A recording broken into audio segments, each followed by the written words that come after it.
And this is a very special day today because you know what? We have a very special guest. And he's not just he's a divine person, not just a normal person. He's a divine person. Why? Because he's coming all the way from St. Louis, driving just for this program to give his blessings. We have some devotees from Kansas City also. So we have devotees from Kansas City, we have devotees from St. Louis, we have some Prabhujis from Philadelphia. Asim is one very good friend of mine. We are meeting after about 20 years now, or maybe 15 years. Yeah, 10 to 15 years, Yeah. something. And it was just Krishna's mercy that Krishna wanted him to be coming on this day. So, let me introduce you to our present speaker, Shri LalGopaldas ji. Haribol. LalGopaldas ji holds a master's degree in informational technology from Royal Melbourne Institute of Technology in Australia. He currently works as a director for telecom company specializing in cybersecurity. He is a spiritual leader who delivers discourses on Vedic scriptures such as Bhagavad Gita, Srimad Bhagavatam, Vishnu Puran, Ramayana, Mahabharata, and Vedantic texts. For the past 2 decades, he has lectured as a service to many organizations in St. Louis, such as in ISKCON St. Louis, Goloka Children's Hospital, Bal Vihar of St. Louis, Hindu Temple of St. Louis, Missouri Ganesha Temple, Durga Temple, and BAPS. He has been invited speaker to lecture at educational organizations such as Doctors Association, Washington University, and St. Louis University. He has also extended his discourses to regions outside of the Missouri area, such as New Jersey, Pennsylvania, Vancouver, etc. For the past 5 years, up until May 2024, LalGopaldas ji serves as the president of ISKCON of St. Louis. He has now taken up the role as the zonal supervisor, overseeing and providing guidance to multiple ISKCON centers in Missouri and few centers in Illinois. He also has his own YouTube channel with the name Daily Gita Bites, where he regularly posts the videos. To date, he has delivered over 1,000 discourses. Big Haribol to him. Currently, he is conducting a course titled Flavors of Vaishnavism via his YouTube channel. So LalGopaldas ji was initiated into the Gaudiya Vaishnava lineage by his guru, His Holiness Radhanath Swami Maharaj, who is a direct disciple of His Divine Grace A.C. Bhaktivedanta Swami Srila Prabhupada, who is the founder Acharya of International Society of Krishna Consciousness. So this is a real fortune for us to have him all the way from St. Louis just to give his blessings and for a spiritual discourse. So thank you so much, Prabhuji. Over to you.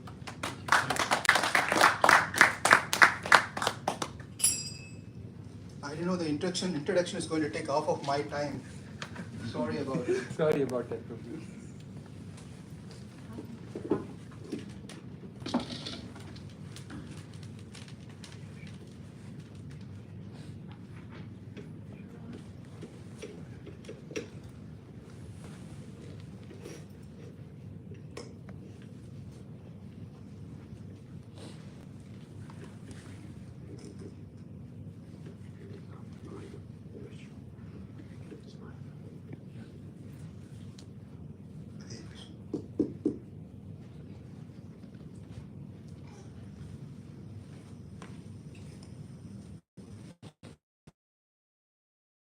Hare Krishna, can you all hear me? Yes? Hare Krishna.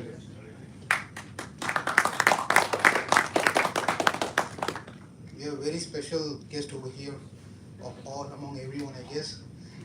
So far, I'm surprised that he's very quiet and observant of looking around. She's Dhriti. Sukriti? Dhriti. Dhriti. Yes. Dhriti. Wow. That's Krishna says the same thing. One should have Dhrida and Dhriti Yes. in one's life. Determination. Yeah. Okay. As Neeraj Prabhu said, whole month is a very special month. It's called Damodar month, also called as Kartik month, where this is a month where Krishna was tied by his mother Yashoda for his naughty behaviors. This is the month. And this is a month where Govardhan Puja also happened. And many beautiful things around Vrindavan that took place on this particular month. The appearance of Radha Kund and Shyam Kund, many such things. It's beautiful, especially you've gone to Vrindavan. Have you all visited Vrindavan in India? How many of you visited Vrindavan? Yeah, nice. If you have not, it's the best place to go, at least once before we can't move around. It's a beautiful place. There are more than 5,000, they say there are more than 5,000 just Krishna temple alone in all sizes over there. So when you're going, just make sure that you're not in rush, so you can enjoy the Dham, Holy Dham over there. Mathura is also there, close by. Govardhan is there. It's all, Barsana is another place of Radharani. It's all very close by areas. It's beautiful, a lot of stories. And when you go there, just make sure you're guided by some devotees, so you can hear the stories, nice stories. And there are prominently some 7 important temples are there, which are established by the acharyas, especially those Goswamis. And those are the temples very important. Radha Madhav, Radha Govind, Radha Iskon temple is there. Many places are there. So this is a very special month, and on this month, any little bit of service, devotion that we do, it multiplies unimaginably. It's just you cannot put it into a number of 100 times, 1,000 times, 2,000 times. It multiplies. It just multiplies like anything, right? So you're all coming here to give your blessings to the host over here. Is another service also. Coming and sitting and just hearing the kirtan, a small bit of speech related to Krishna, it's all adds on. It's all adds to our credit points of bhakti, just by hearing, sitting and hearing. So I was just in the morning, someone, as you have in your messages, they keep forwarding so many different messages. I got one message today, it's quite interesting, from Ratan Tata, because he's a hero for now over India. For who doesn't know who's Ratan Tata, is one of the richest man in India, richest man, really rich man. So he was just telling that how he realized something in life, quite inspiring. Many things he said. One of the things that he said was 3 places where people get realization, understanding of certain things, some realizations, right? And out of 3, 1, it will be too late for us to realize. 2, we can realize. And out of 2, 1 not necessary we will go to that place. 1, most of us visit that place. To break this puzzle, he said hospital, second place is a jail, and third place cemetery, right? So the first place, hospital, is where when we visit hospital, then we realize how important to have a good health. Good health, right? Unless you go to hospital and see people around, how they walk, how they, different types of people are there, patients I mean.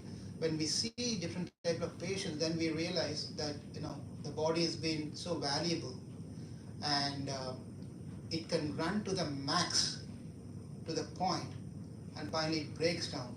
It breaks down only when we don't take care of the body. Therefore, it is important. You're all in this field, so it is all very important that without the body, one cannot perform any activities. The body is so very important. Whether you want to enjoy this life or whether you want to do some devotion in this life, right? For everything, what is needed? We have to have the body. And how much are we really caring for the body? How much importance are we giving to the body?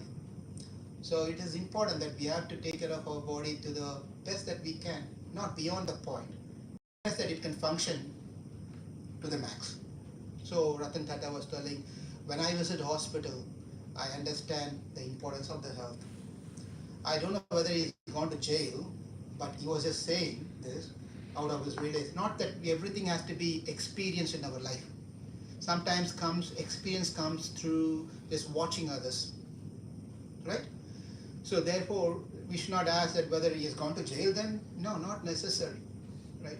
How many of have experienced the venom of a snake? No one. But are we ready to try it out? No. But we know it's bad. It's going to kill me. So not necessarily everything in life has to be experienced.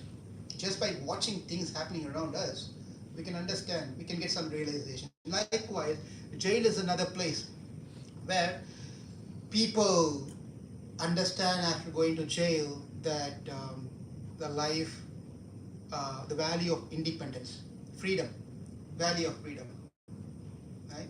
They don't understand. The husband and wife, it was their wedding day, and then the husband asked, wife, where shall we go tomorrow? And the wife said, well, let's go to the place where we've never been before. Take me to the place where I have never been before. Wife was told to the husband, take me to the place where I've never been before. That's the wedding day tomorrow. And the husband said, no problem, I'll take you tomorrow. And they went to the bed. Next day morning, wife was waiting for husband to tell where they're going to go. And husband invited her to the kitchen. Well, that's a joke, by the way. That means it says that she's not visited the kitchen for a while now. Right. So jail is another place we have not visited, but we can understand that it's a place where the freedom is taken away. So many times in our life we have a lot of freedom, and when the freedom is taken away, then we know the value of what freedom means and independence means. We all have that independence to do whatever we want, but we have to channel that independence that has been given to us, the freedom that's given to us. Just because we are all part of this country, it doesn't mean that I can start driving the car 120 miles per hour. I'll be caught. Just because I have a freedom to go anywhere and everywhere, I just cannot enter anyone's house for that matter. I cannot just enter this house. If they have not known me before, I cannot come and start sitting and talking here. Come on, open the door for me. They got introduced, therefore they let me inside this house. Freedom does not mean we can do anything and everything. So that value, Ratan Tata was just saying this one. And finally he was saying this, we will only know the value of our life. It will be too late by then. This last one is a little later. But he was just saying, driving the point that we'll realize when we go to the cemetery, right? Whether you're going to attend someone's cremation, or that's the only way we can realize, come to a realization, right? If you're going to attend someone passed away and they're in the cemetery and you're going there to attend their last thing, cremation, then we realize, oh my God, what is life? What are we doing here? At one point of time, I've attended several times that people call me to this, their loved one passed away, they want me to come and speak something from Bhagavad Gita. I go there, the body will be right there, the friends and relatives and every members will be there with kerchief in their hand and crying. It's just a very difficult situation to see this one, where the body is right there. And especially the sad part is that in America, it's quite different than in India, how the procession of taking the body is done. In America, you see that person is like happily sleeping there. Yes? You go to any of these things, you see there with the boots and coats and suit, and he's smiling and sleeping there with all the flowers around him. And the incense sticks are on his top of his head over there. It's like coolly sleeping. But India is terrible. You make all these noises, and I don't know, different parts of India maybe have a different culture. From where I'm coming from, it's just not a very pleasant thing. Just people beating their chest and head and crying, and all sort of things happen. It's just difficult, miserable. So when we go to the cemetery, there is one particular funeral home which is just 10 minutes away from my house. Every time I have passed through this street, and I've gone to this place for so many times, visited and spoken for a long time. I was thinking, when is going to be my day? when is that idea? Who's going to speak for me when I go pass away, right? So it's just the days are not too far. From sometime is just for some people it's sooner, some people is later. Some way or the other, we are all going to. We all became a citizen of America. Some of them are still in the process of becoming a citizen of America. But ultimately, what's going to happen is we are all going to end up to this place called funeral home, right? Someone is going to be there. But this particular program is not to say make you all feel miserable about why even I came to this class and hear about funeral on an auspicious day. Hare Krishna. Hare Krishna. So the point is, Ratan Tata was the richest man in the world, no, not in the entire world, but he one of the richest man. He was telling this three reasons where you get realization is hospital, jail, and the funeral home when you go to these places. That's what his realization is. It's quite impressive when it especially comes from people like him. Everyone looks after as an example how to be a leader of life. So today's topic has been given to me to speak on what is Krishna consciousness and its purpose.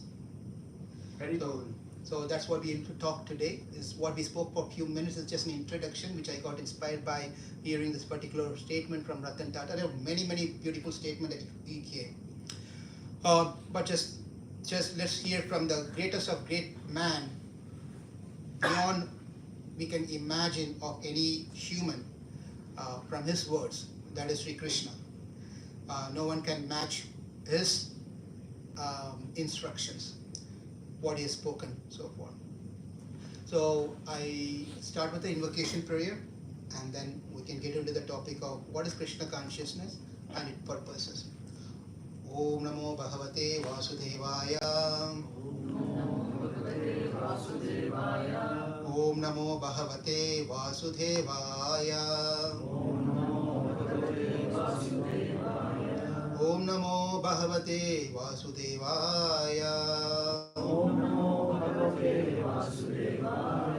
Deyam Sada Pavitra Deyam Sada Deyam Sada Deyam Sada. Please repeat after me. If you can repeat, please repeat after me. If you cannot repeat after me, that's fine. Otherwise, we can keep a simple prayer. Just keep it as a simple one now. Om.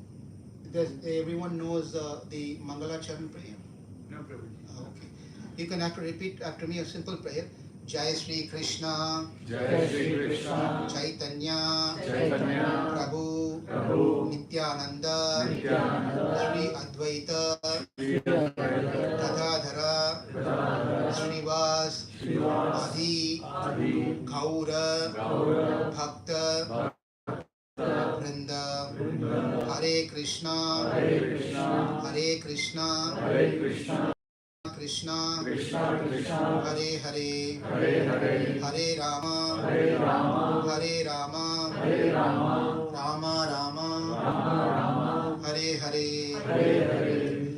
So, what is Krishna consciousness and its purposes? Now, this is all based on what Krishna spoke in Bhagavad Gita. The word of this topic is, it has three words in this whole topic, that is Krishna, consciousness, purpose. Right? I'm going to divide this whole session in based on this three terms: Krishna, consciousness, and purpose. In the Vedic school of thought, there is something called object. The object to be the object of knowledge, and the instrument of knowledge, and the goal of that particular knowledge. I'm not using any of the Sanskrit terms to make it very hard. In simple terms, I'll use this word and I give an explanation also. For everything that we are trying to do, there are three things called Tattva, Hitam, and Purushartham. Tattva, Hitam, and Purushartham. You need to know the object. You need to have the knowledge of an object. And once you know the knowledge of the object, then we need to know the ways and means to attain that knowledge of that object. And then what are we going to do with that particular object? Now, your objective for you all is to come here You all came here. That is your objective. Object is to come and sit and hear some pravachan, some lecture, something about Krishna. That's an object, right? Or to keep it very simple, you want to buy something from a shop. Say there's a latest and greatest, whatever it may be, a phone that you want to buy. That's the object, right? So that's an object. Now, after knowing that, after seeing that object, you need to develop a knowledge about that object. That is a phone. That is not a couch. Right? That's not an apple. It's a phone. I cannot eat that. Therefore, you need to have the knowledge of that particular object. Now, as you have the knowledge of the object, then naturally a desire to get developed. I want to have that object. I want to have that phone. I want to have that object. Then that's a natural desire comes. Once a desire has been developed towards that object, then what we want to do? We want to get it. We want to get that object, right? So how do we get it? How do we get it? First is a tattvam. Tattvam means understanding that about the object. Second is hitam, where the means to attain that particular object. Now I have to go to that showroom, iPhone or a Samsung or Nokia, whatever the showroom is around. I need to go over there to get that phone. I'm taking a phone as an example here. It could be anything for that matter. Okay. So the phone, I have to go. So what does the mean to attain that object? Well, you have certain ways. You can go by car, you can go by walk, whatever you can think. Those are two possible ways. Depends on how far that object is located. So there's a means to wanting to attain that particular object. Now you attain the object. You finally went there, and whatever the means, you attain the object. You got that phone. You brought it back, the phone to home. What are you going to do? Put it under your pillow and sleep? Are we going to put it under the pillow and sleep, the phone? Yeah, so you're going to start using the phone. That's the purpose. The purpose of having the phone is not to make sabji out of it. Right? You're going to do something out of it. You got to make something out of it. What's the purpose of the phone? It has its own purpose. That is called purushartham. Purushartham, the end goal of what the object is meant for. That's all. This is the three things. If we, please come forward over here. There's a lot of space here. Thank you. Please sit. So please come. So it's kids are over here. The youth ones can come over here and sit rather than sitting in that. I see some of them are here. Please come. Can you come forward? You all come. Please come forward. Come forward. You all please come forward. Sit here. Yeah.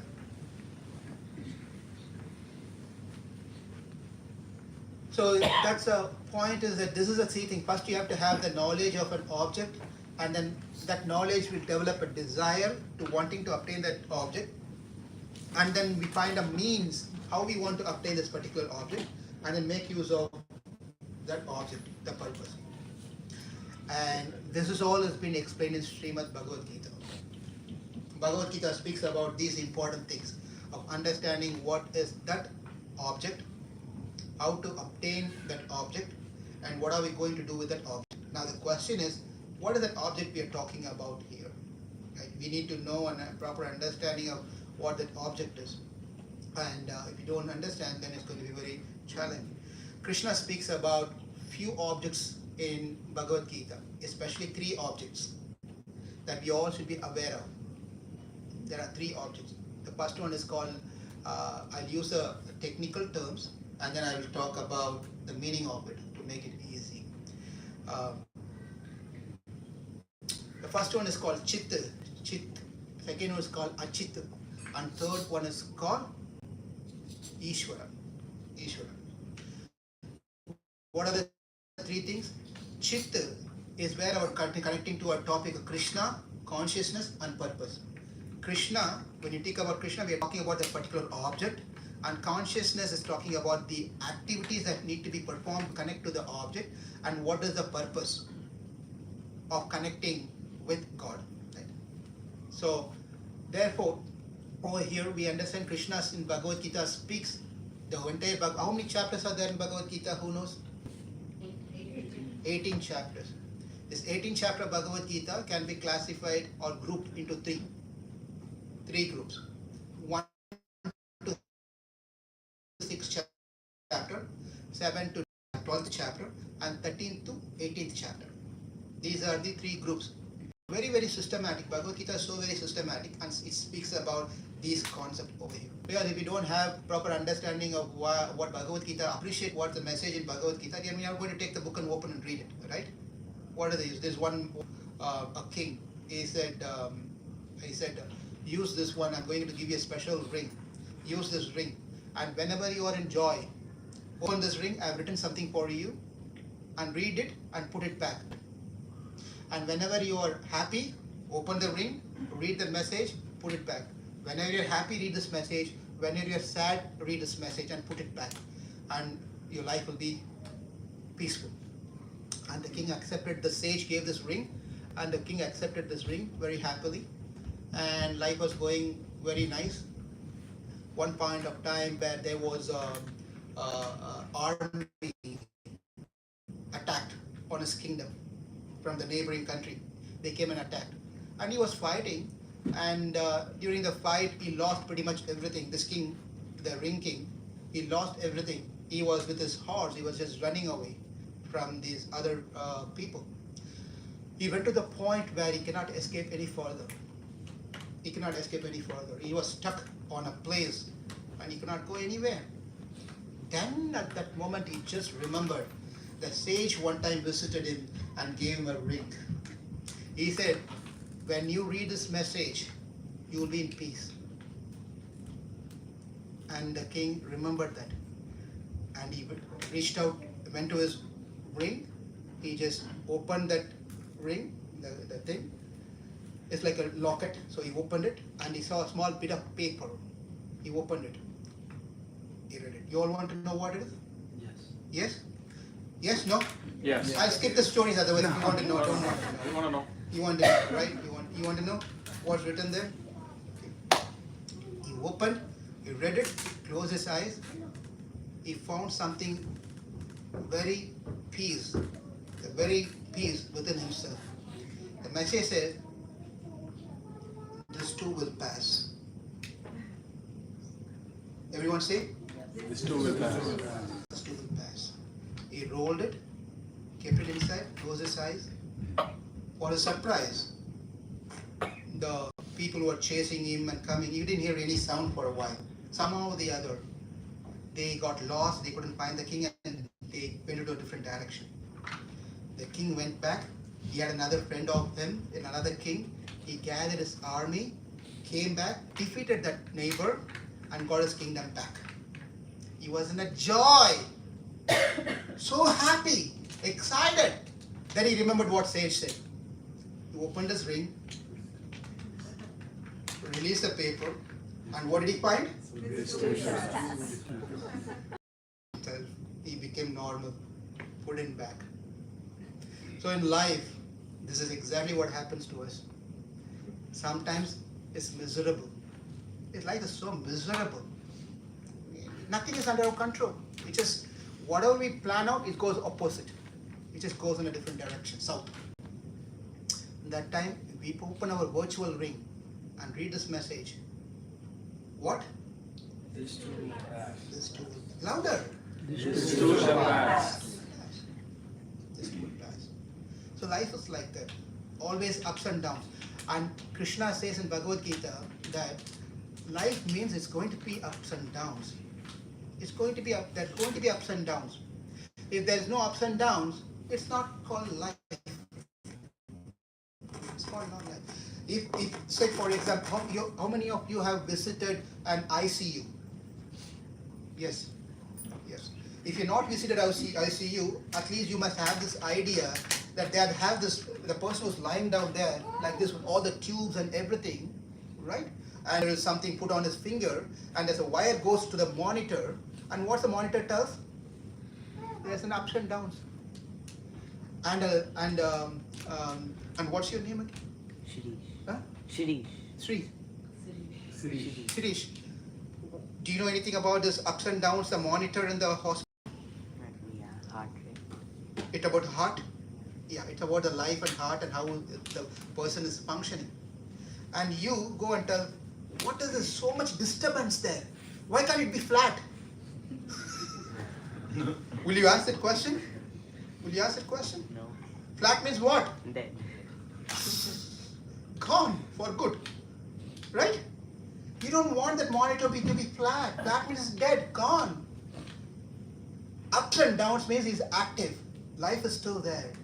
So therefore in our life, ups and downs, we have to take it in such a way that, yeah, I'm living for it. Anything for that matter, service also, ups and downs. There could be. This is the message of Krishna. Krishna says the same thing. Don't weaken yourself. Wake up. Fight. Get up and fight. Right? Get up and fight. That's all the message of Bhagavad Gita. Krishna is a coach, life coach. Where you see this football, the tennis games and different games, there are cheers. These girls will be there with all this different things. They are making all these parties to be cheerful, right? They do this, right? In the corner they do, hey, like that cheers. Krishna is like cheerleader. He's giving us to become more sense of, make us understand more what life means. So we have to understand this is the message of Krishna.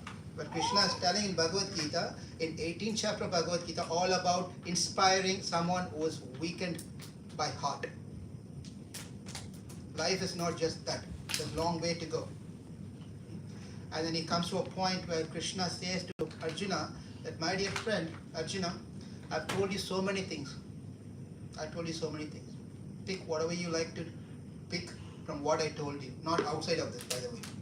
What I have told you, pick from that. Krishna did not say, yata ichiti tata kuru, means you do whatever you like. He didn't say, that's not the meaning of it. Krishna finally says it, do whatever you like from whatever I said. That last part we are missing it. And Krishna said in Bhagavad Gita, whatever you want, you do. He did not say that. Krishna did not say that. He said, from what I said, I've given a list of things. The hitam, the means to attain peace in your life. So therefore, coming to our point here, says in the first tattvam that we need to understand are three, that is, we need to understand that we are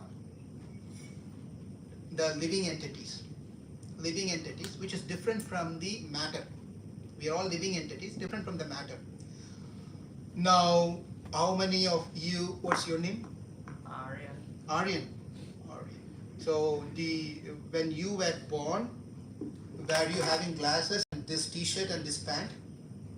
No. It was a different setup altogether. You are a very small baby. Right? Would you like to go back to as a baby like that? Because why? Why? It's so good. Why you want to be baby again? I had nothing to worry about. Life was simple. Man, give it. Oh my goodness, what a beautiful answer. Beautiful answer. Yeah. Do you agree, Sri? You agree with him? What about you? You agree to him? Yeah. Or you want to, no, enough. I don't want to be putting a diaper again. You like to wear diapers, certainly? No. But you want to be a baby? Yeah. Without diaper? Yeah. That's nice. But being a baby without diaper but still want to eat pizza, correct? Yeah. What a thing, right? If you want to be a baby, you cannot eat pizza. If you want to be an adult, you cannot be like a happy little baby. Right? So many complications. But the truth is what you said, Aryan, you said. By the way, Arya, you are also there in Bhagavad Gita, by the way. Your name is also present in Arya. Krishna says, are you an Arya? He says actually, if you're an Arya, you should not be speaking like this, like a fool, number one. Krishna says in the second chapter of Bhagavad Gita, where he says you're an Aryan. Aryan means well-educated person. Educated. You cannot be running away from the battlefield at this point of time. Right? Therefore, yes, we want to be free so that we don't have to worry about our studies, going to school and paying bills and all sort of things. Every one of us want to be happy in our life. And therefore Krishna says that first understand the happiness is not based on what we get from the body. The happiness the body, demands of the body changes as we grow. The little baby wants milk. It doesn't want pizza, by the way. You go and give a little bit. Where is our special guest? How old is she? She's 1. She's 1 year. Last week she turned 1. Hari Bol, Hare Krishna. So in our ISKCON style, in our Krishna consciousness, last week she turned 1. Yeah. In our Krishna conscious style, we sing a song for her. We are going to sing that. Hare Krishna to you, Hare Krishna to you, Hare Krishna, dear Kriti, Hare Krishna to you. May Krishna bless you. May Krishna bless you. May Krishna bless you. Hare Krishna to you. That's how we pray on a birthday. Nice, nice. So if you go and give her a dal sabji, aloo paratha, gobi manchurian, paneer, palak, on all those things. By the way, it's lunchtime, right? I shouldn't be telling all these things. Right. So anyway, so you give all these wonderful things. She's going to tell, what is all those things? Give me some mashed rice with ghee and whatever, milk and whatever, right? She's not going to like it. So when she grows up, after 5 years or whatever it is, you go and just only give milk to her. She's going to, I miss khichdi now, right? I don't want milk now. I'm not a baby. Right? Correct? I didn't ask your name. What's your name? Mani. Yeah. Mani, yeah. So as we grow older and older, our taste differs. Yes? Yeah. Yeah. So also the way that we want to play and do things also changes. What do you play, Mani? Soccer. When you were younger, what you were playing? Nothing. Nothing. You're not playing much. Not into sports. I would run around. No? I would only run around. Run around. Run around. You just run around. Yeah. Okay. Yeah. Okay. Oh, so we see that the taste of what we want to do also changes. It changes.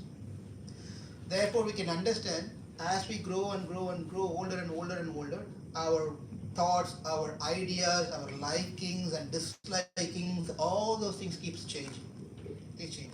It's all based on one condition, identifying ourselves to be this body, sharira, this body. Right? Because the body is what is demanding us certain things to do. What to do, what not to do is dictating us. But when what Krishna is saying is, well, we understand, we're changing our dresses, the body also. Vasamsi jivani yata vihaya. Right? Krishna says that how you change the cloth, the garments, when it's worn out, you don't wear the same one. You change it to another one. Likewise, when we become old, dehinam asmin yata dehin, kaumanam yavanam jara, ata dehantra praptir dhira satranam muyati. Krishna says that once you understand that as you're growing, something which doesn't change is you. That is Atma. We are all Atma. We are not this body. But one tattvam is that Krishna explains that in the 2nd chapter of Bhagavad Gita. And that is the focal point for the entire first 6 chapter of Bhagavad Gita, by the way. The entire first 6 chapter of Bhagavad Gita is focused on Atma. Atma. That's how he leads it. Once we understand that this Atma is eternal, we are never born, we never die. Do you know that? Do you know that you're never born? When is your birthday? January 28th, 2011. 2011. 28, 2011. Where were you before that? Somewhere. What question is this? Where were you before that? I don't know. You don't know. We don't know. Therefore, all of us has 3 questions are very important questions which is common to all of us. It's very common to all of us. Where we came from, what are we doing, where are we going? If someone would have asked me before I started from St. Louis, where are you coming? If someone here would have asked me, where are you coming from? I would say, what? I'm coming from St. Louis. What are you doing here? I'm delivering a lecture. Where are you going next? Back to St. Louis. Yes? Is that a correct answer? Yes, that's a correct answer for me. If I want to have a common answer for everyone who's sitting here, you cannot tell the same answer what I said. Prabhu has come from Kansas City. He is doing some service here and he's going to go back to Kansas City. And you came from Philadelphia. He's come here to meet friends, spend some time with his friends, and he's going to go back to Philadelphia. But if I want to ask you a question, tell me a common answer for all these three which are applicable to all of us. Srimad Bhagavatam says in the 5th canto of Srimad Bhagavatam, there's a conversation took place with a young boy by his name called Jada Bharata.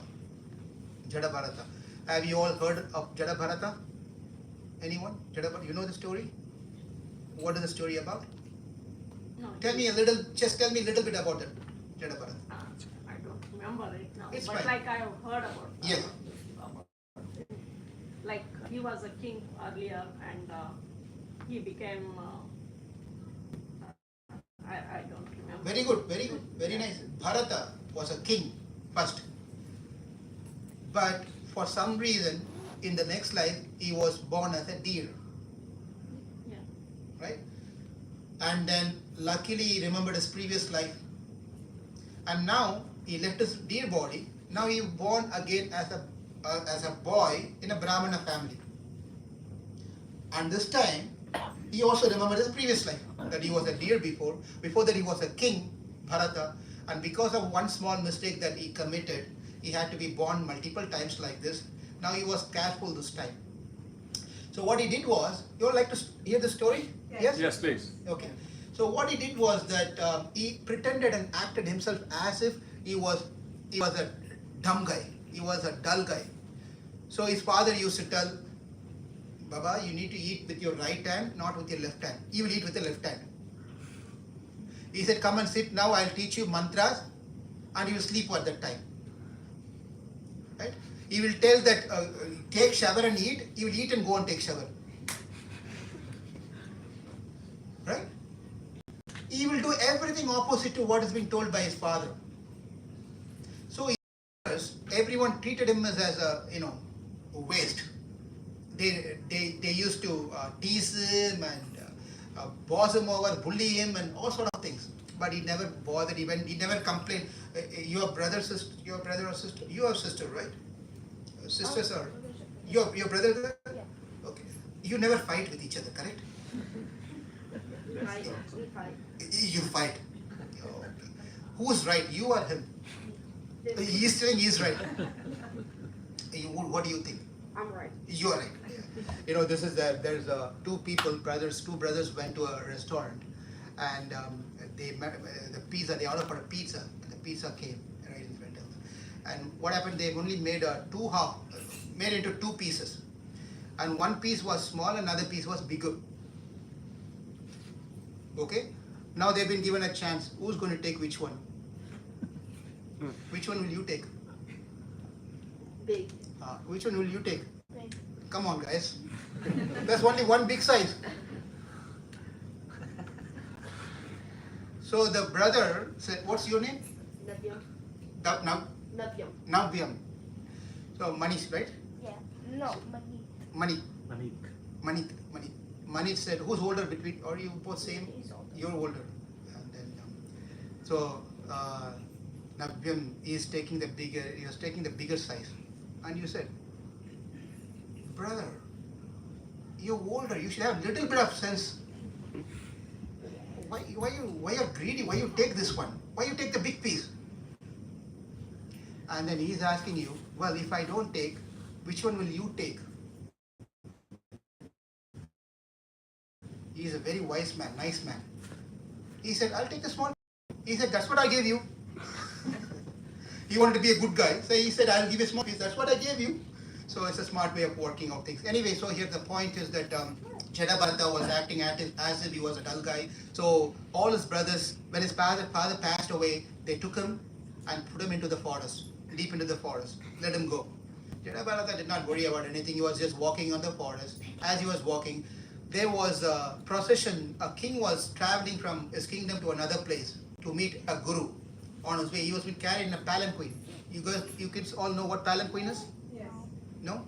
Where the kings put it in a nice container. It's not a container, it's a container. It's a nice thing where the servants will carry them and go in their shoulder, right? They carry them and go.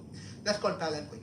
So as he was going on the way, then one of the guy was, they needed extra hands to carry this palanquin. They found Jadabharata was roaming there. They called him, oh, come here, come here. Then they said, carry this one. He didn't say anything. He was carrying on his shoulder. While he was walking, he was not walking normally like everyone does. So he was jumping here and there, and the king was not very comfortable. And the king was so upset, he got up and he started screaming and shouting and calling it bad names about this man, this Jadabharata, everything. Who are you? Where are you coming from? What are you doing here? Where are you going? This is the question he asked. Who are you? Where are you coming from? What are you doing in this forest, in this place?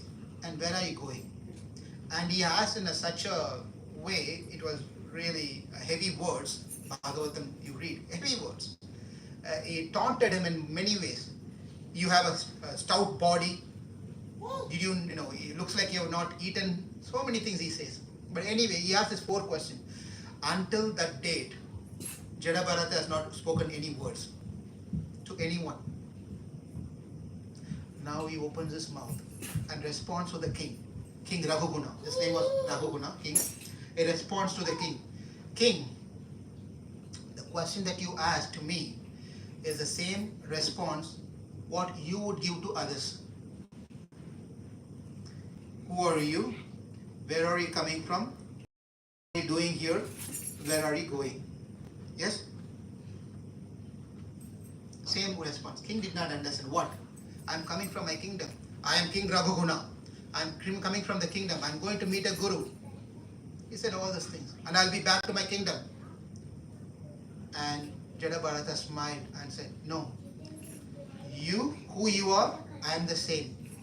Where you came from, I came from there. What are you doing here? I am doing the same. Where are you going to go? I am going to go to the same place.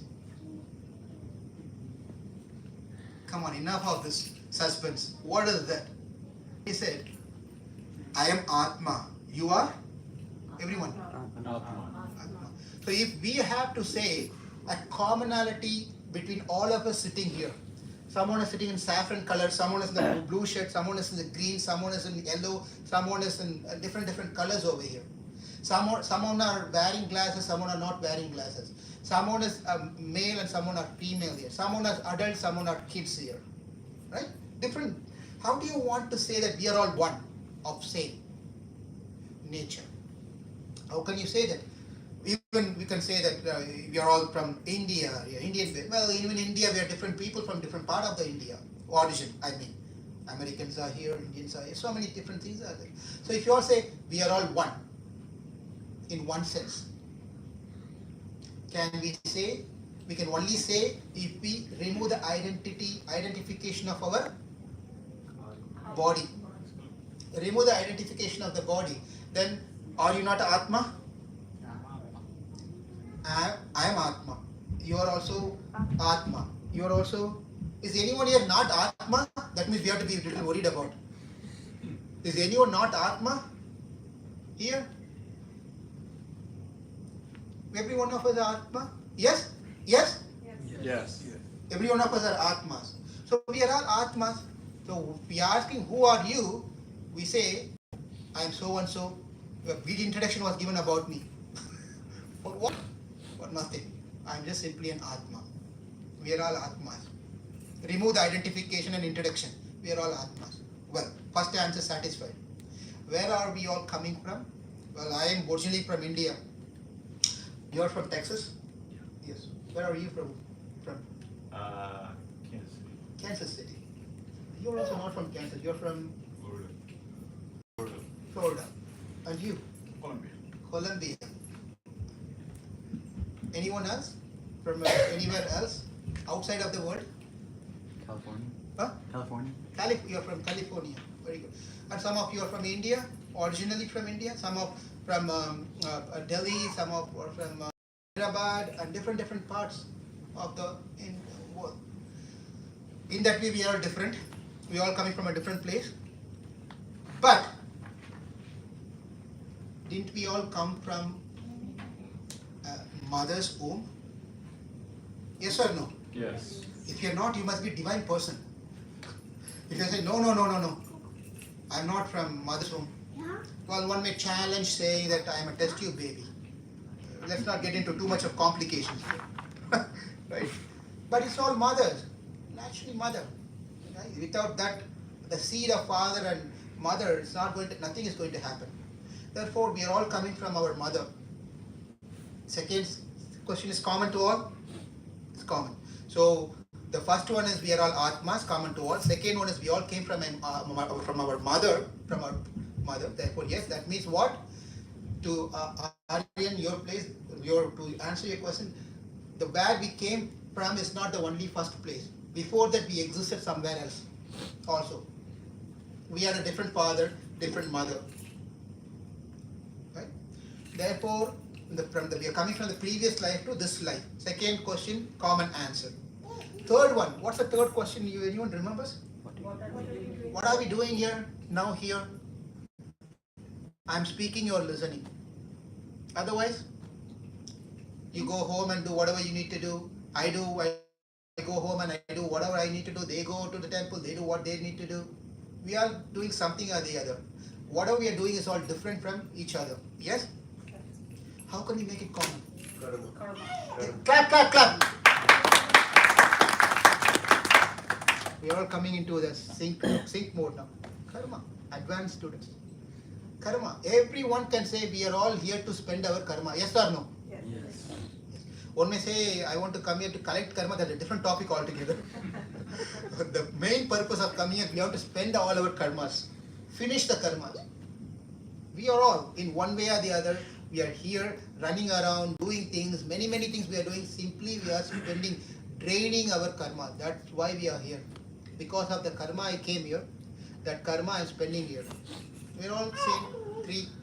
Atma came from mother, and then third we are draining our karmas here. Fourth one. What's the fourth question? Where are we going? Where are we going? As I said, I go back to St. Louis. They are going to go back to Kansas. Everyone will go back to their respective places. What can be common answer for him? Huh? Everyone. Again, hand. This guy has. That's why they put another seat here. I think they know I want to do a better job. You have to come and sit here. Better you come and sit here. I'll stop listening to you and stop speaking. It's a long way. So yeah, we are all heading to next life. We are all heading to next life. That next life can be here in this world, or it could be, as you said, a world where we don't have to come back again. It's called moksha. But our idea is to have next life. Here or there. Our idea is to where are we going to next life. Yes? Yes. How beautiful. This is the response Jadabharata gave to King Raghuguna. And when Raghuguna heard this response, guess what? Immediately flat fall at the feet of King Jadabharata and said, please teach me more. Tell me more. Speak more. Speak more. So everything starts from hearing. If we are ready to hear, that means we are ready to cultivate, develop knowledge. If we are not ready to hear, if we think that we know more than what is going to be spoken, then nothing is going to go inside. So when we want to cultivate knowledge, we have to come in a humble state of mind that I want to learn something. I want to learn something. Only empty vessel can take more. If the vessel is full, then it cannot take anything. Therefore, we need to know when to use what and be happy with what we have. As I said, this particular king story where the king was opening his ring and reading thing. You remember what the message was, mantra was? This too shall pass. This too will pass. There was another king. This king was being gifted by a horse. This horse is a very special horse. It can go super speed. But the horse only know 2 mantras to make it function. To make the horse function, you have to tell 2 mantras. To make it move 1 mantra, to stop another mantra. So the person who came and said, this horse is a very special horse. I want to gift it to you, my dear king. But learn these 2 mantras and use it wisely. Coins to this man and he left. Sit on the horse and he want to make the horse move forward. Say, God is great. Great. Everyone. God is great. God is great. And as you say, the speed will pick up. God is great. So the king sat on the horse. First thing, what did he say? What did he say? God is great. And this horse started moving. First pace. And said, again. God is great. And then second pace. Again. God is great. Increase. God is great. What happened was just so fast, like a wind. Garuda goes in. The three things that the Shastra says, there are 3 things which are high speed. No one can match it. Number 1 is Garuda, the vehicle of Lord Vishnu. Garuda, super speed. Second one who can go very fast is Hanuman. Fast. Guess what's the third one? Who's that? Oh my God. Clap.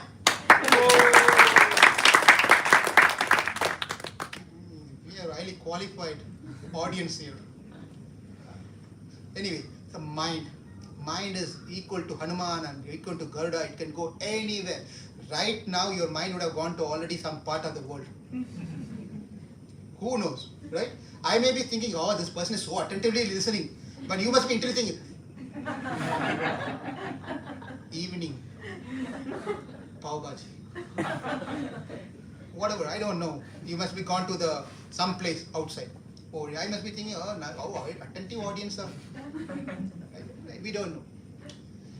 So, the 3 things of Hanuman, Garuda, Hanuman, and then mind. What did I say this one? To stop the horse. The horse. So here, it was so fast, and king was enjoying the ride. It came to the point there was a hill, and nothing beyond that point. He's coming close to the top of the hill, and it's just nothing beyond that point. And king forgot the second mantra. King forgot the second mantra to stop. All he was just saying all this while, God is great, God is great, God is great, God is great, and now he stopped telling that, but the horse did not stop. Because it generated that speed, it didn't stop. It won't stop until you tell the other mantra. Did I tell you what the other mantra is? No. Thank God. What is that? Thank God. Thank God. Thank God. He forgot that mantra. So it was coming the edge, coming this fast. At that point, somehow or the other, he remembered this mantra. Thank God! He just went and stopped there. He just stopped there. God is great.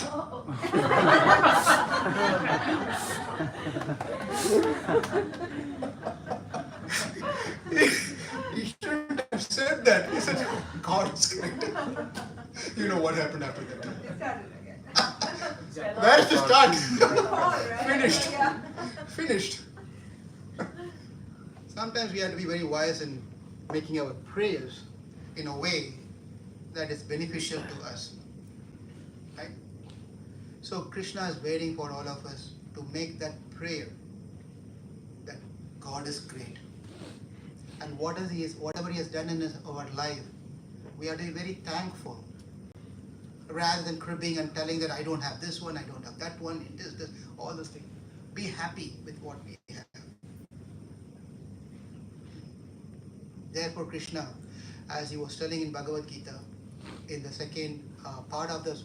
This is the first part. Second part, once we understand the Atma, then we understand Paramatma, Krishna. And Krishna and Jivatma, a connection together.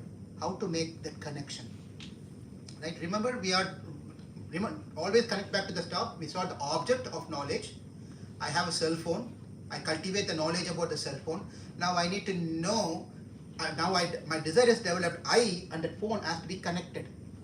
Phone is in the showroom and I am at my home. It's not going to be of any use. The phone and I have to get connected together. How do we get connected? See, from the 7th chapter of Bhagavad Gita to the 12th chapter of Bhagavad Gita, Krishna gives us ways to connect. That is Bhakti Yoga. Through the process of Bhakti, by cultivating Bhakti, one can establish that connection. Even now there's a connection, by the way. We don't realize it. We don't see that connection. But officially we can make the connection through performing devotion, Bhakti. So now I'm going to ask this question. Who am I going to ask? Anyone here? What is this Bhakti? What is this Bhakti called? What is Bhakti? Anyone? Loving devotion. Loving devotion. Loving devotion. How many of you agree to this statement of loving devotion? Devotion with love. Is that what Bhakti means? Yes? So you love someone, what do? You love your mom and dad? Yes? So how do you express your love? How do you express your love? Service. Yeah, correct. So you serve your dad and mom? Yeah. How do you serve? Mom, get me a Xbox. How do you express your love to your dad and mom? I do chores. You see, if you do your thing, they're becoming happy now, right? Okay, very good. So when you do what you're supposed to do, your chores, that makes them happy? Yeah. Okay. When you don't do those things, they're a little upset. Yeah. So this is exactly what Krishna speaks in the 3rd chapter of Bhagavad Gita, which connects us to the second part of the Bhakti Yoga, where we all have to do our duty. First thing is our duty. Right? Whatever our duties are, we have to do it to the best that we can. If you are a father, if you are a mother, if you are a child, if you are a guru, if you are a disciple, if you are a teacher, we all have our responsibilities. We have to make sure that we do our responsibility correctly. When we do that, who is going to be pleased? The Supreme Father. Supreme Father will be pleased. When the Supreme Father is pleased, when God is pleased, how is going to be our life? Huh? Happy. Happy. Easy way to make our life happy is to make God happy. Right? As simple as that. As simple as that. We don't need to worry about anything. Just do what has been told to do. Don't do anything extra. When we are doing our duties as a husband, wife, parent, children, whatever it is, Krishna is telling one thing. That is, add a topping to that one. The topping part is what? This 7th through 12th chapter. Nothing. Cake is made already. In the first 6 chapter, cake is made. Anyone like to have a cake without the icing? Of course, you have a diabetes and all this problem. Then you shave off all the toppings and take the cake. As if cake doesn't have a sugar. Cake is loaded with sugar anyway. But anyway, so you shave off all the icing and then you take the cake. But then what makes the ice more attractive? The icing on the top. All the duties that we are trying to do, the icing has to be there. And that icing is nothing but, as Prabhu said, a loving devotion. Anything that we do as a husband with devotion in service to Krishna, as a wife with devotion in service to Krishna, as a parent with devotion, love to Krishna, as a children going to school, or anyone going to office, if we perform our job as a service to Krishna, guess what? How is our job is going to be? Awesome. It's going to be exceptionally better. When we do service to God, whether you go to job or we are serving in the temple, whether you're serving as a husband, a wife or a parent, do this as a service to Krishna. then that particular thing is called bhakti. That is called bhakti. Very simple. And this is the message of Krishna is throughout 7th to 12th chapter. And a lot of question raises by Arjuna, and Krishna goes into lot of technical details and whatever is left out from all this 12th chapter, from 13th chapter to 18th chapter. And Krishna comes to a point of telling that, Krishna, did you hear everything attentively? Did you catch what the message is? And Arjuna said, my dear Lord, yes, I was attentive, like those who are sitting in Colombia and listen. I am attentive. I understand what the message. And Krishna said, well, if you understood, then you know what to do. Arjuna said, yes, I know what to do. And the war began. Arjuna fought. So the message of Bhagavad Gita, I'm going to conclude now. The entire Bhagavad Gita message is very easy to take it within our heart. Our mind, another 5 minutes, 10 minutes, I'll be finishing. So please, if you're not concentrated, please concentrate now. I know you all concentrated. Bhagavad Gita took place in a place called Kurukshetra, between two parties, Kauravas and Pandavas. Kauravas had 11 armies, Akshoganis, called Akshoganis, 11 armies. And Pandavas had 7 only 7. Okay. Arjuna was there in the battlefield. He saw and he spoke to Krishna. I said, my dear Krishna, I don't know whether what I'm going to do now is right or wrong. I am lost, I'm confused. And Krishna then spoke Bhagavad Gita. To remove her confusion, his doubts, he spoke Bhagavad Gita. And that is the 700 slokas of Bhagavad Gita with 18 chapters, part of Mahabharata. Now, okay, what is that going to, how is that related to me, which was spoken for thousands of years back? How is it related to me? Our mind is that Kurukshetra.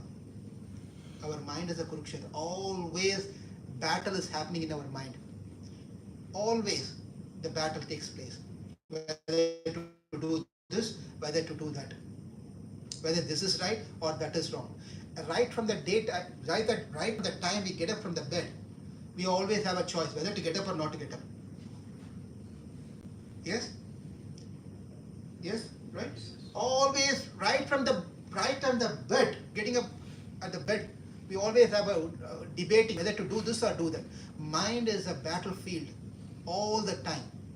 We also start thinking whether that person is good or this person is good, whether this is good or that is good. So many things, battle happens in our mind. And the parties of this mind bad groups, good thoughts and bad thoughts.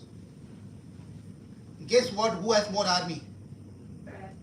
You're all advanced students. You know, the 11 Akshogani are bad guys, and the good ones, good thoughts are always less in number. Always less in number. Always. Anything you want to do bad things, support will be more. You say that I'm going to have a Bhagavad Gita class. Just send an e-invite giving 2 options. Okay, just for the sake of, you're sending an invite to all your contacts. 1, Saturday afternoon, Bhagavad Gita Pravachan, 1 to 3. Same day, Saturday, 6 to 9, Bhangra. Or, what is it? Why am I forgetting? Dandiya. Right? And I'm not going to tell where you're going to get more audience. Right? So you can see this, our mind has always good things are less and bad things are more. Bad things are more. And our mind is also, unfortunately, we are also very much attached to the bad things. Like how Arjuna was thinking that what he's doing is wrong, he was attached to Duryodhanas and parties. Whether I'm doing right or wrong.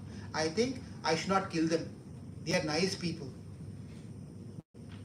Likewise, let the bad thought comes. No problem, let it. and we just let it go. We are attached to the bad thoughts. Sitting on the good side, attached to the bad thoughts. I don't know what to do. And if we feed the bad thoughts, we'll go on the other side. But if we don't know what to choose, that is the time where Arjuna exhibited his fantastic quality of I don't know what to do at this point of time. Rather than driven by my own ideas, let me surrender to Krishna. Let me surrender to Krishna. And he surrendered to Krishna. And that's when Krishna spoke Bhagavad Gita. See, this is related to us. It's very much related to us. We are all Arjunas. Our mind is a Kurukshetra. With Kauravas and Pandavas, the thoughts of good and bad. We don't know what to do, how to do. Then we surrender to a guru. When we surrender to a guru, a saintly person, he guides us in our life. When a guru comes into our life becomes auspicious. A guide comes into our life becomes auspicious. And anything at that point of time we try to do will never go wrong. So therefore, we have to accept Bhagavad Gita, accept Krishna as Adi Guru, and come together very often in a satsang and speak about Krishna, do kirtan, and share and ask questions and get more connected. This is the Purushartham. Purushartham, ultimately we all want to go back to Krishna and serve Krishna in the spiritual world. If we want to be here, make our life happy by being here in service of Krishna, and once the life is done, we go back and serve Krishna over there. I'll pause here and then open the form for you all to add some things or ask questions or any feedback. Thank you. Hare Krishna.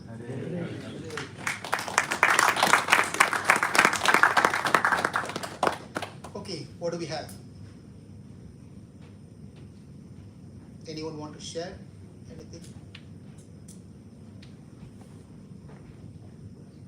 Maybe I can. If nobody Yes, else. please go. Is there a mic that she can get? No, I think my voice. No, is they're loud getting enough. recorded. Everything is getting recorded. So it'd be nice if you can probably speak. then I will not share. I didn't realize it's getting recorded. Please. Yeah, I think Arjuna is a very unique disciple. I think he's a very talented, humble student. I think his confusion is not necessarily thinking that Duryodhana is right, but I think he was thinking, even if I if I participate in this war, the outcomes are the loss of so many lives that include not just his relatives, his gurus, but also a lot of other ordinary people. Arjuna is unique in the sense, I think Krishna chose Arjuna. There's a reason for that. I think he has an extremely great traits. If you look at the way he attained Draupadi, the way he shot the arrow to the fish, with the reflection. And sometimes I wonder, if his ability to share his wife, share his knowledge, not many people can do that. I think it's an amazing quality, and I think he was chosen because he has, I can share many other great traits of Arjuna. I think God wants people to use discretion in understanding what are the outcomes. I think that is when Krishna wanted to give the message to Arjuna of the many other messages he has given. One is, do your duty without expecting the results. And I think Krishna took upon himself the responsibility of Arjuna's karmas, the results, because he is the guru. So I just wanted to share that. Wonderful, thank you. It's a very nice point. Thank you so much for adding that valuable point. Do your duty without an expectation. Karmaneva adhikarasya ma phaleshu kadakshana. So you do your duty. That's very nice, beautiful. Thank you. Anyone want to add more points? Yes, over there. Please also tell your name so I can at least hear your names. Your name, by the way? Your name? Oh, sorry. Ratnasri? Ratnasri. And yourself, Isa? My name is Prem. Prem. Yeah. So, I have a question. I think this is Prem. Question. Okay. Yeah. My kids always ask, positive thoughts, negative thoughts. We talk about this.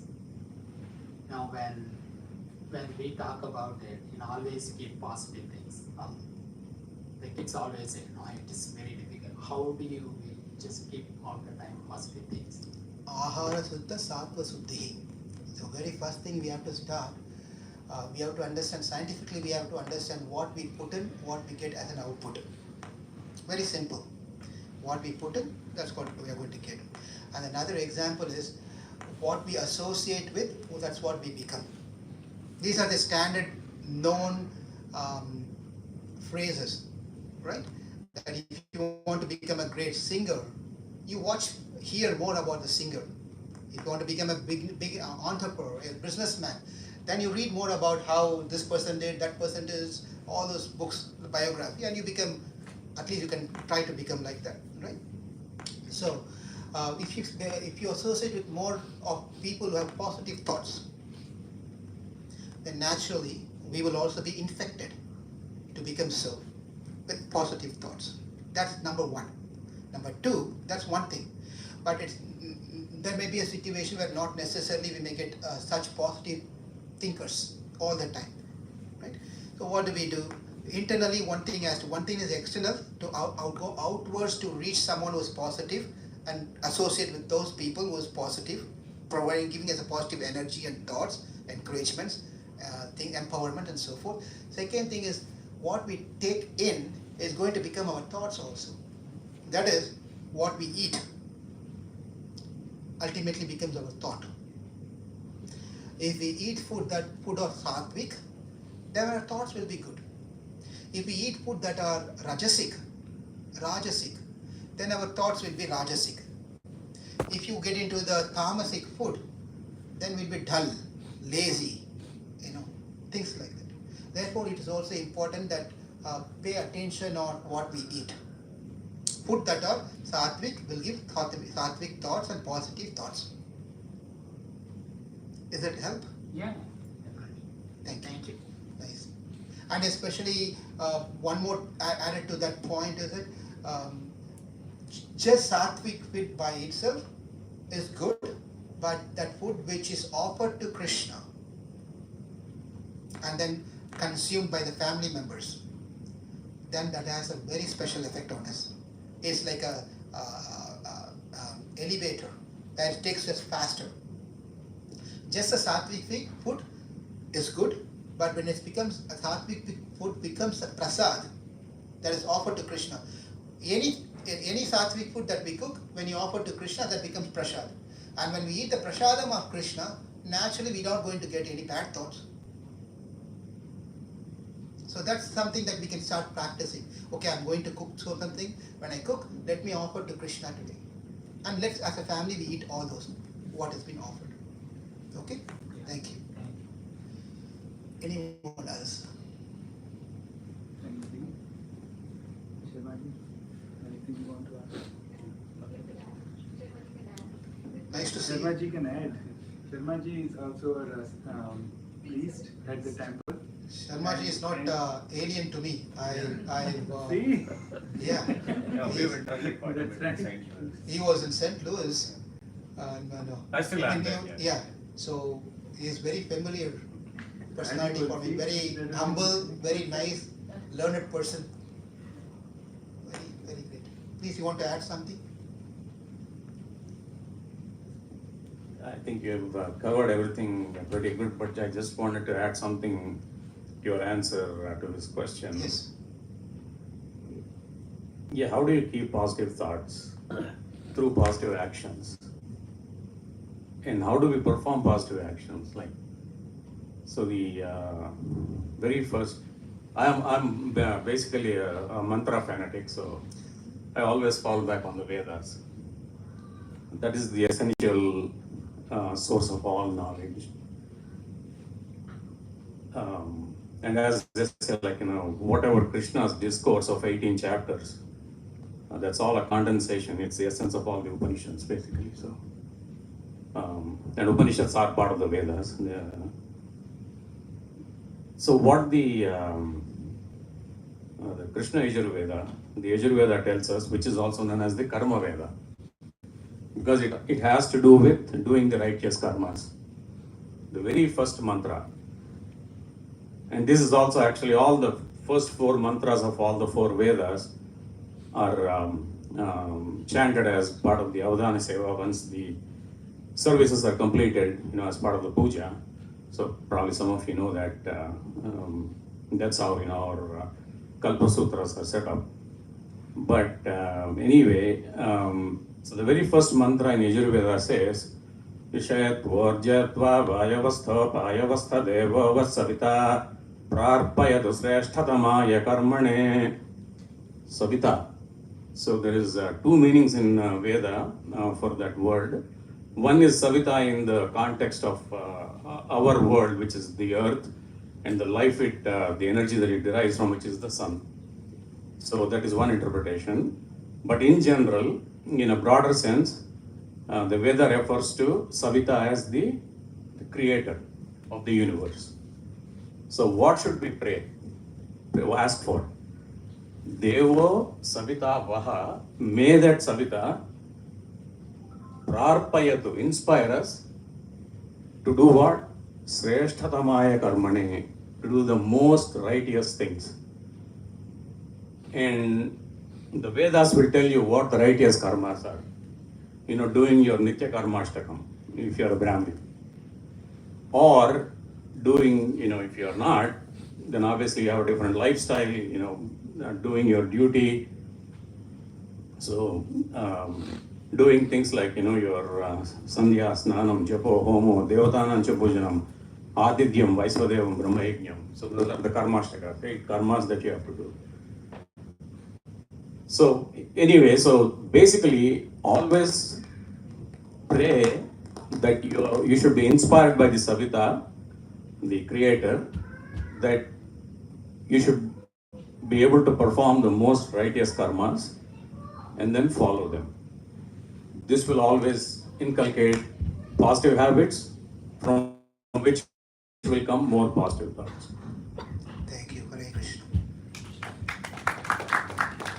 Anyone else? Our kids, youth here, anyone of you have any questions or anything to say? What are the things that you remember from this whole speech? Anything that you remember that struck you or you could recollect some points? The horse. The horse. That was really fast. What did you remember from that, sir? I remember that you should pray in like a good way. Like, so the king, he prayed whenever he stopped, he prayed again, and then the horse took off. So you should pray when you know what you're doing. So like, If you didn't remember anything, at least you should have remembered these 3 things I said, 3 mantras from the 2 stories. At least. The first one is,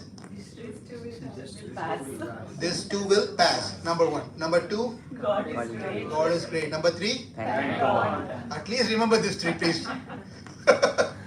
Then the lecture is successful. Yes. I just wanted to clarify when I meant Draupadi, like you're sharing, what I meant was Arjuna was the one who acquired her. So Arjuna is the medium through whom Bhagavad Gita is delivered to us. So there can be a lot of people who can gain knowledge, but their ability to share with others is not always there.